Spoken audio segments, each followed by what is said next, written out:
Breaking news tonight, new images and video of the damage from a line of severe storms that crossed northeast Ohio just a few hours ago. Homes in parts of Portage and Trumbull counties heavily damaged by a tornado this evening. Amid reports from neighbors, they were seeing funnel clouds as they ran for cover. Good evening and thanks for joining us. I'm Matt Rascone. Russ has the night off. Yeah, tonight the aftermath of a line of severe storms that moved through northeast Ohio. One of the hardest hit areas, eastern Portage County and the village of Windham. That is where our Lydia Sparra begins our live team coverage now with the latest on the damage in so many neighborhoods there. Lydia, good evening. And good evening to you. So certainly, Betsy, you had said that there was going to be a tornado watch. It happened. A tornado warning. It happened. But certainly emergency crews were not expecting all of this. I'm recording. Yeah, that's it right there. So I was just standing in front of the window looking out, and I just saw a big, looked like a cloud just swirling around. Megan Strawler knew her family was in danger when the wind took a drastic change. I'm like, something does not look right. We need to get downstairs now. And when she came upstairs, she saw all of this. Trees split in two, power lines down, leaving the residents of Windham Parkman Road in the dark.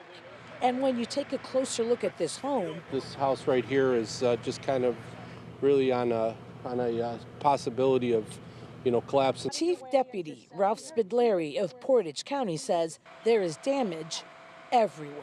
Pretty much from starting over by Nelson all the way in through the whole Windham area here. It's kind of like in spots where we basically had touchdowns. It's a mess, and cleanup could take some time. And back here live at Windham, you can see emergency crews are still here on the scene. They will be here for a while because there are several power lines everywhere. They're trying to, of course, keep the roads blocked to keep people safe. But Matt and Betsy, there is a little bit of good news here. Everyone is accounted for and no one was injured. Yes, thankfully, that was a pretty intense few moments there as we were tracking that on the air here on 3 News. So glad that everyone is safe tonight. And of course, we'll continue to follow the cleanup efforts tomorrow from Portage County. Lydia Sparra reporting live for us tonight. Thank you. Another area hard hit by the storms tonight, the city of Bucyrus. That's in Crawford County, west of Mansfield.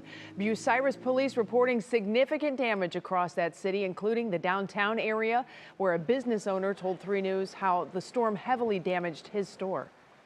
I immediately jumped up from my desk and ran up towards the front of our office. By that time, my wife calls me.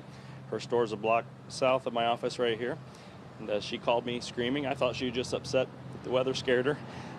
But turns out that the neighbor's roof came off and came through our front of our store. Well, West Charles Street in Bucyrus is said to have extensive damage to homes there. Roofs are blown off and windows broken along with siding ripped off.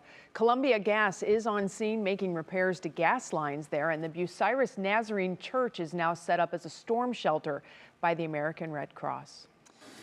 And more new video from downtown Bucyrus. This is from inside the post office, taken right when the storm hits and power was knocked out.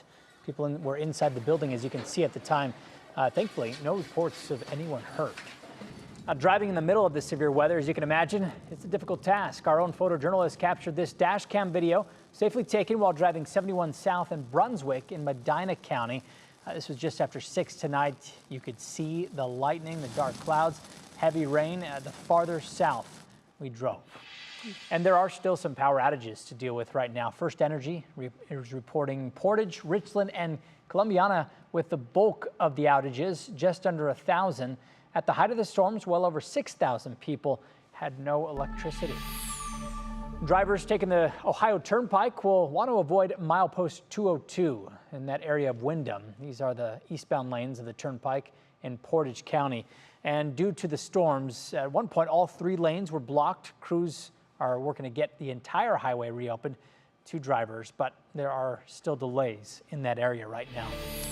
So, Betsy, as you said just a bit ago, I mean, we know that this was a tornado that went through there. I imagine tomorrow we'll really get a better look at, what all the damage is. Yeah, once the daylight comes around, they will be able to look at that damage and get a better assessment. We were able to confirm it on radar, however. That same radar is clear at this point. That is certainly some good news. Love to be able to say severe clear, and that is where we are. However, earlier this evening, we had all of these different reports that came in. Wind reports, there were hail reports. Bucyrus sits out here, so Mansfield's right here in Richland County, so Bucyrus, one county west of there. And then we also had the damage in Windham and over into Trumbull County. So there's multiple areas where we believe that tornado tracked. That's where we saw the debris on radar. So the tornado hit something, trees, buildings, whatever, and it lofts that debris. The radar can pick up that debris, and so it's known as the tornado debris signature. That is a radar confirmation of tornado on the ground. We relayed all that information to you. But you can see in the last 24 hours, we're not alone. This has been a very active 24-hour period for us. And the line of storms as it swept through definitely made itself known. Lots of lightning, lots of thunder, and those few wind reports outside of where we had the tornado damage as well. That same line of storms continues to go into portions of West Virginia and Pennsylvania. Still some severe thunderstorm warnings with the storms that are crossing through West Virginia at this hour, but Cleveland and greater northern Ohio is clearing out. So we will not have that rain by daybreak. We're just going to continue to watch all of these showers and thunderstorms moving out of the area, which sets us up for a beautiful day tomorrow. We'll take you through that and into the weekend coming up. Okay, yeah, we'll certainly be looking forward to that. Betsy, thanks.